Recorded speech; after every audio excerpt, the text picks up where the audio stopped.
Greetings, I'm Mabel, and I've recently turned 30. A substantial inheritance came my way, unveiling the unsightly aspects of my husband.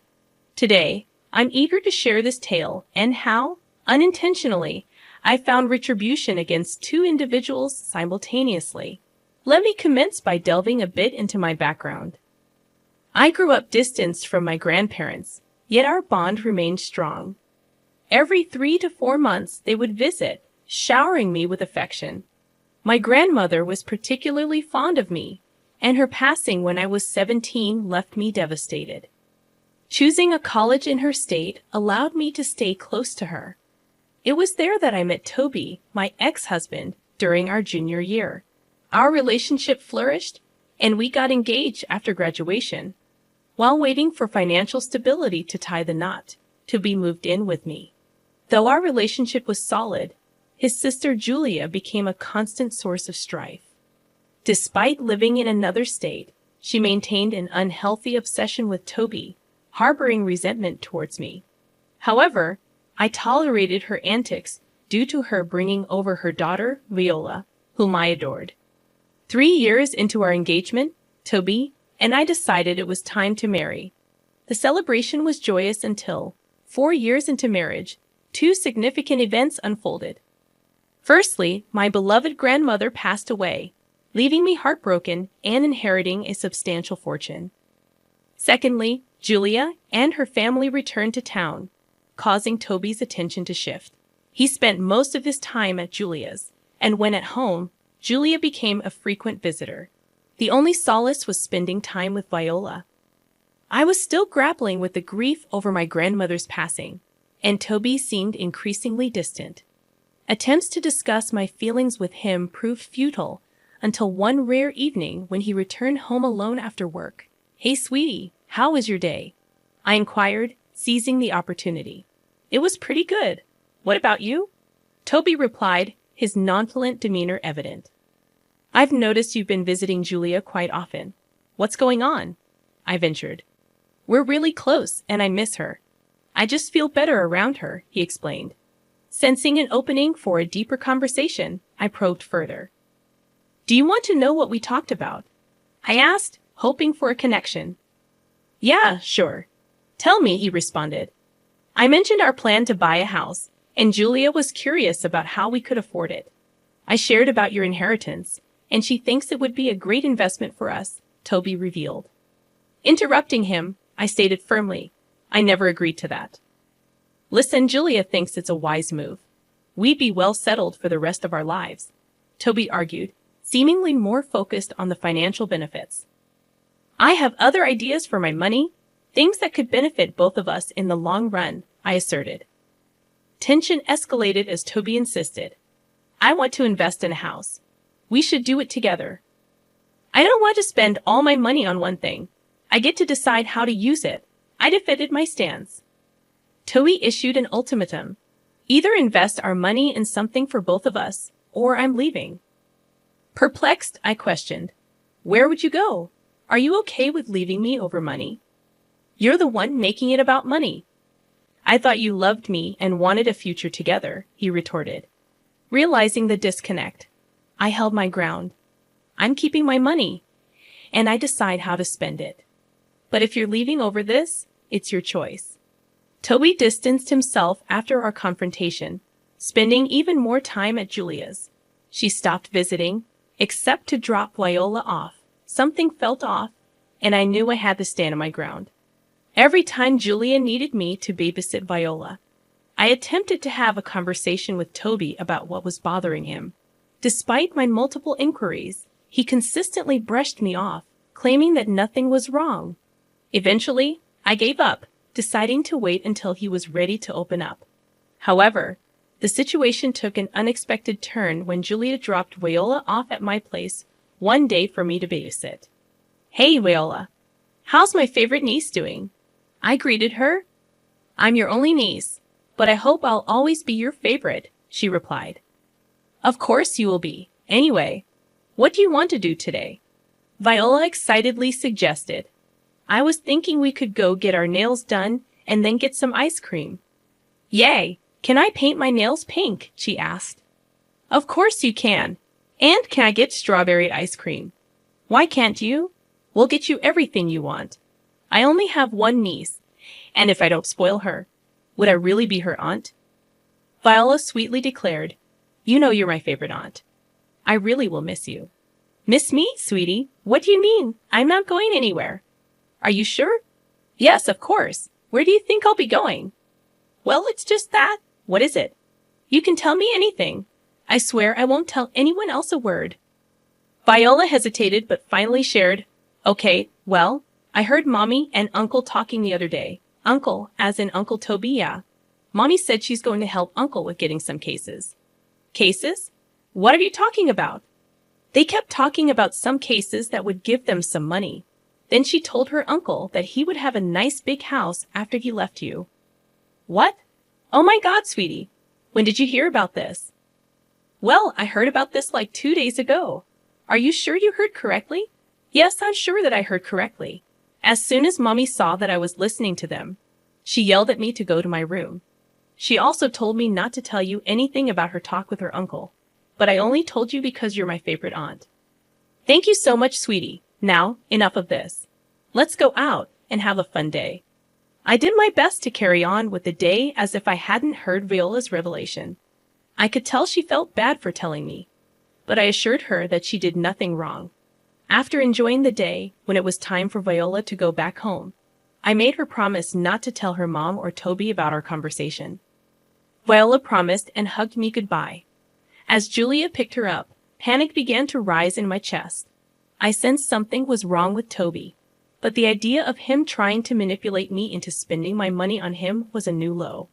It was something I would have never expected from him, so I took the only course of action I could think of and called Toby's father, Edgar, who happened to be a lawyer. Despite the potential suspicion that Edgar might be involved in Toby and Julia's plan, my gut feeling told me he was a good man. Edgar had always treated me like a princess and consistently put Julia in her place whenever she tried to bully me.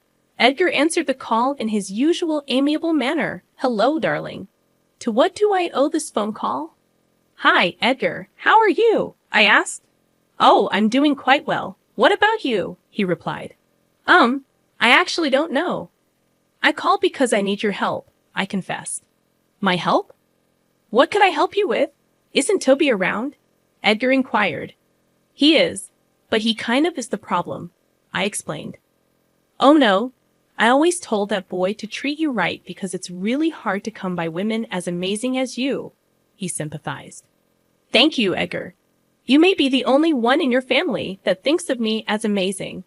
What are you talking about? Well, I was babysitting Viola the other day, and she told me that Toby and Julia were planning something against me. Against you? What do you mean? She didn't know the specifics, but there is a case involved. Apparently, they plan on taking money from me. What in God's name are you telling me? I also don't know what's going on. I'm worried, and I figured I'd come to you for help, considering you're a lawyer. You did a great job of coming to me. Now tell me, do you believe Viola?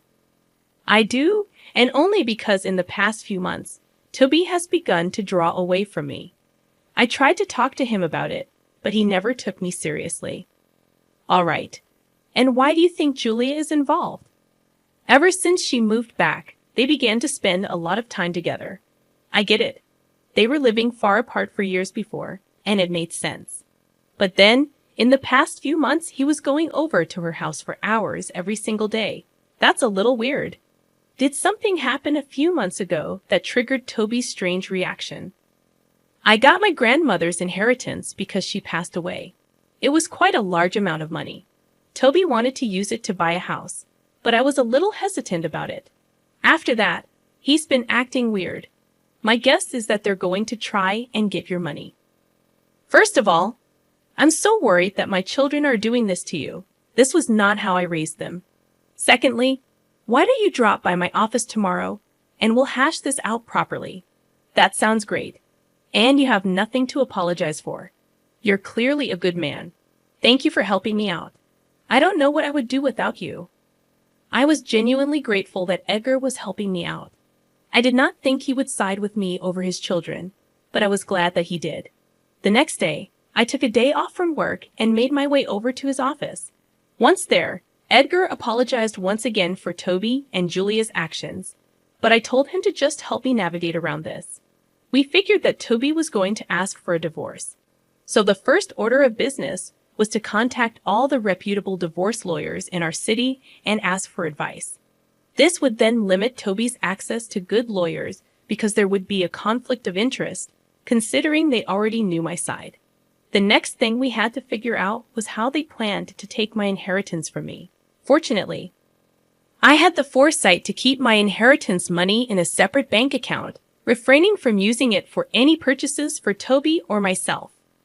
While I initially intended to buy Toby some luxury items he desired, it became evident that such plans were unlikely to materialize. Edgar and I suspected that the only way for them to access that money was through outright theft. With this in mind, I decided to set up the perfect scenario to catch them. My apartment already had a top-of-the-line security system due to my concerns about break-ins, a fact Toby was aware of and agreed to when he moved in. The next step was subtly letting Toby know that my bank details were stored on my laptop. Creating a facade of bank troubles that he could help me with accomplished this effortlessly. Lastly, I informed Toby that I would be meeting a friend over the weekend, leaving him home alone. Meanwhile, Edgar would serve as a witness and corroborate my alibi. During our conversation, I received a notification that money had been transferred from my account to our joint account. Seizing the opportunity, I promptly called the police to report the unauthorized transaction. Upon my return from meeting Edgar, Toby sat in the dining room, urging me to join him. "We need to talk," he asserted. "About what?" "About us?" I questioned. "Okay, we're not working out," he admitted. "I agree. What do you mean?" I responded. "Well, for starters, I didn't like how you threatened to end the relationship over money. I would have spent on us had you not done that. I didn't think that you would. That's another point. You think so lowly of me, and I don't think that's a sign of a good partner. It's as if you've been a good partner. You've been selfish since the start, and I only put up with it because I love you." How in the world was I selfish? I helped you pay off your student loans first instead of mine. I supported you for a whole year when you didn't have a job. I sacrificed so much to make sure you were happy. The few times I didn't do what you wanted, I became a selfish monster to you. Don't act like what you did was some righteous thing. I would have done the same for you. Would you? You never helped me out when I was sick.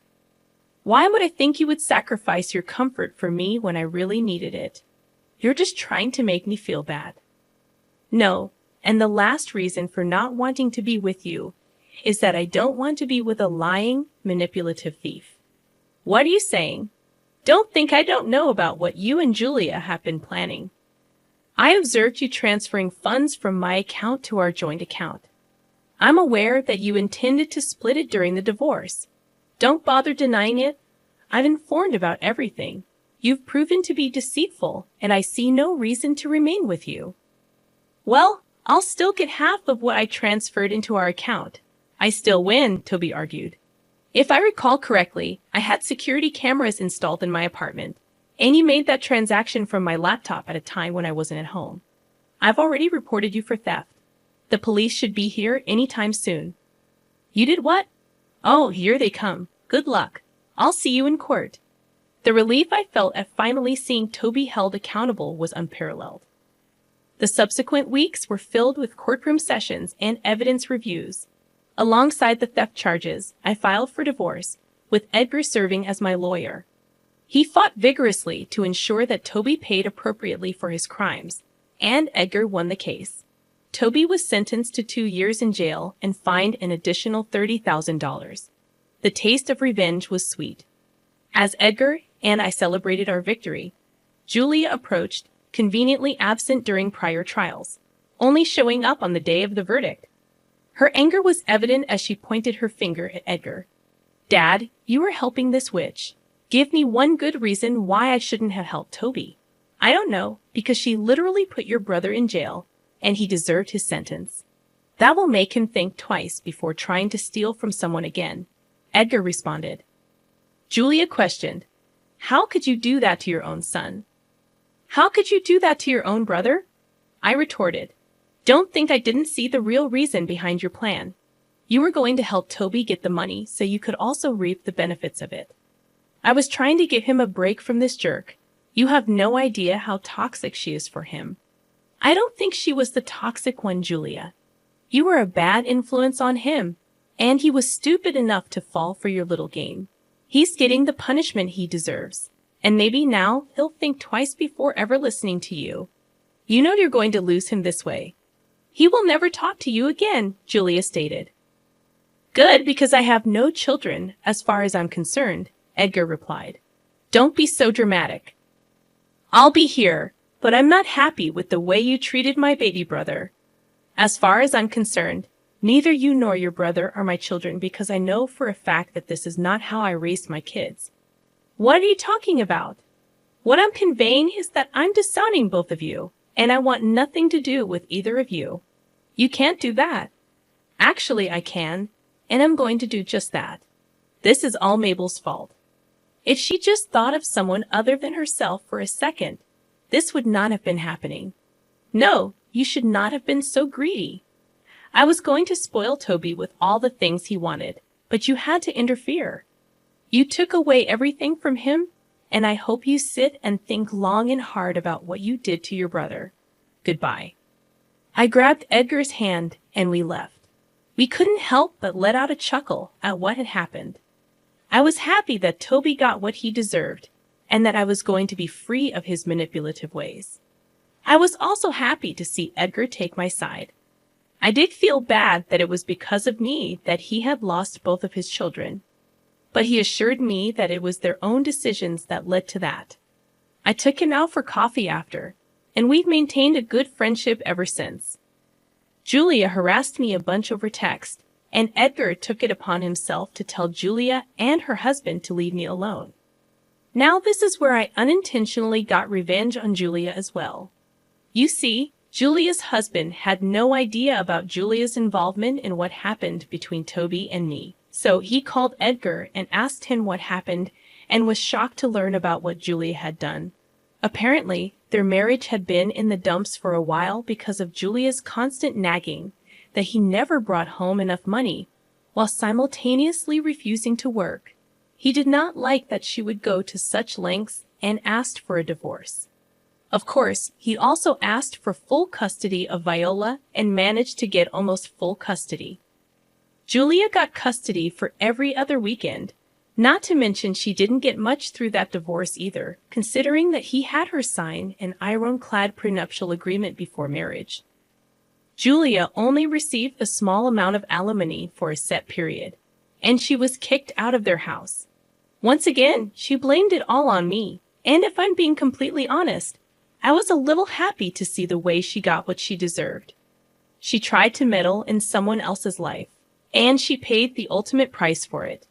Not to mention, I got to see Viola still because she loved me, and Julia's ex-husband could not say no to Viola.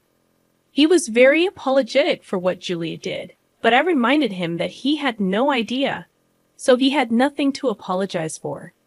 And before you ask, yes, I am spoiling Viola senseless. As for me, my life is only getting better. I got a promotion at work and also decided to hire an accountant to help manage all my finances. I had invested my money in a few places, and it's only a matter of time before I get my returns on those. Getting to where I am today took a lot of struggle, but let me tell you, the view from where I'm at is one that I'm loving. I have a better understanding of people, and I'm going to be a lot more cautious. Thank you for your time.